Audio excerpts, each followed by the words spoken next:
Hey, good morning YouTube. We are going to take a ride in the new lifted Rubicon. Picked it up last night, have had it for about a week. Only about 100 miles on it so far, but just got it back from the dealership. Lift kit, new tires, new wheels, lights and everything. We'll review it all in a few minutes here.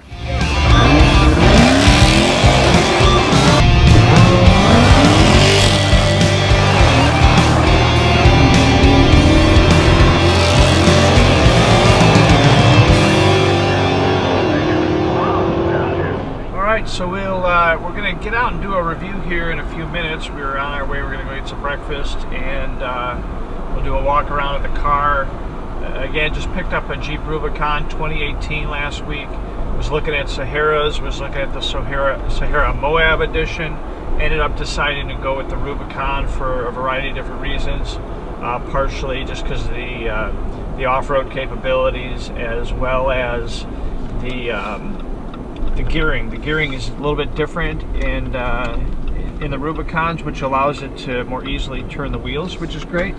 And so we're going to go down, we'll do a quick walk around, show you what we did to the car, give you a bit of an overview, and in the comment description we'll be sure to include a list of all the parts that we did to it in case you want to do the same for yourself. Our focus for the build was really on making sure it's clean. There's a lot of builds that are out there that are done with cheap parts and could potentially void your warranty. All the work that we had done, mostly Mopar or Mopar part numbers, and things that won't void the warranty, I'll be able to continue to get it serviced at my dealership. So we'll review that in a few minutes, but first, breakfast time. All right, so we are at the proving ground. Actually, no, it's not that serious, but we do have a little piece of property here that we're able to buzz around on a little bit. We're going to check it out, and then we'll show you what this thing is capable of. Let's go have some fun.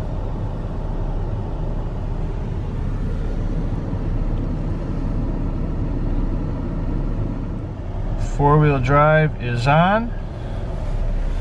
We are ready to go.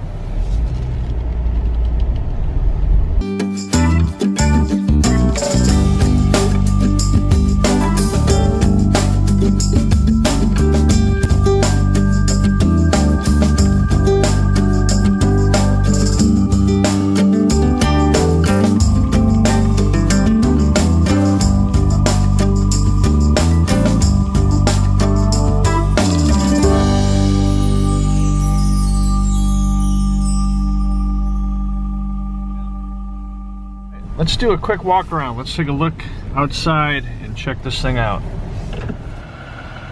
All right, so this is it. 2018 Jeep Rubicon lifted. Again, it's got about 130 miles, I think, on it so far.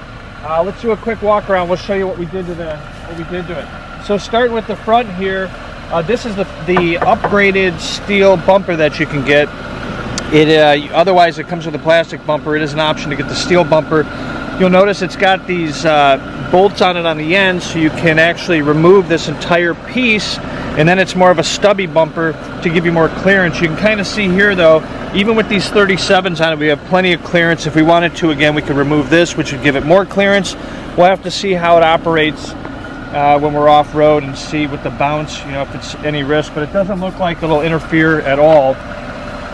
Other stuff we did up here, so we put this bull bar on, bolts right to the factory bumper, and then we've got these Jeep LED lights. I think these are 7-inch, and they're wired into an auxiliary switch inside. We'll show you that. And then we've got this big bad boy, the Warn Winch. We have one little trim panel that they didn't receive, so they're going to put that on next week, but it's a Warn Winch. You can see it, heavy duty winch. It's controlled via a remote that we have on the inside of the Jeep. So that's it kind of for the front end. We did end up putting in some additional lights up here. So these are the 5-inch Jeep lights as well. These are LEDs, and in order to mount these, you have to get this special bracket that goes on, bolts right into some of the factory holes, which is great, so you don't have to do a lot of drilling into the vehicle. And then wiring is clean, goes right in right there. So for the lights, It's a couple series of aux buttons. So there's they give you 4 aux buttons here, auxiliary switches that you can use to program different things. So 1 and 2 are for the upper lights and the lower lights in the front. 3 and 4 are still vacant. We're not using those. And then the winch in the front is just wired into the power, so that's always powered on. But we'll hit aux 1. Mild difference, can't really tell. Again, it's getting too light out to really appreciate. And then the bottom lights are the ones in the front, so much brighter. So we'll take a look at what these look like from the outside. Probably very bright.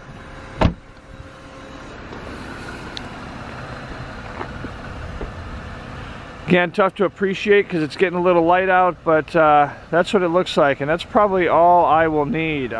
The tires and wheels, so take a look at that. So we took off the brand new stock tires and wheels, which are nice, but we won't need. If you're interested, maybe we'll sell on those. So if you're interested, message us here in the comments, and we can potentially sell those. But we ended up going with the Jeep beadlock, what they call the Jeep beadlock wheels, with the BFG mud terrain tires. And again, was pretty quiet as we were going down the road. Didn't really get a lot of road noise, and seems to work just fine. So 37s, wanted a nice balance between drivability but also traction if we do happen to go off-road. The lift, you can see here we've got a Fox lift. Actually, it's a Mopar lift with Fox shocks, 2 inches, and definitely an improvement over the stock suspension, which is already pretty strong, but now upgraded to Fox. There is a rock guard that comes stock on the vehicle that lays pretty flush. We took that off and put this longer, heavier duty one on it, so it's like a rock rail and also a step. It's a little, little thin, but it's something more than nothing. Gives you a little bit of protection on the side for some of the shorter people that get in the vehicle. They they can utilize that if they need to for getting in and out. Gives you a little bit of extra room. Not a whole lot though. If it comes down too much, then it starts to interfere with your ability to climb over things, so we didn't want to do that. The car's already pretty darn dirty. So continuing to the back, again, Fox shocks you can see, and on the very back we ended up, we went with a 5th spare, 5th tire and wheel.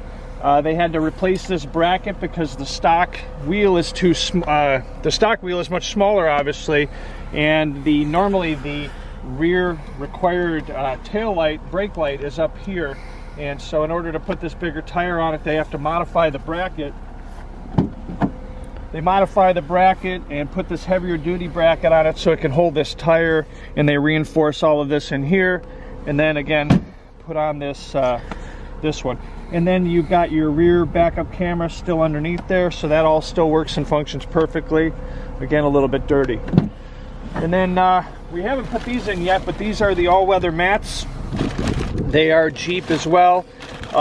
They're actually not as easy as just popping in and popping out the old ones, because they expect you, I guess, to be taking the vehicle off-road.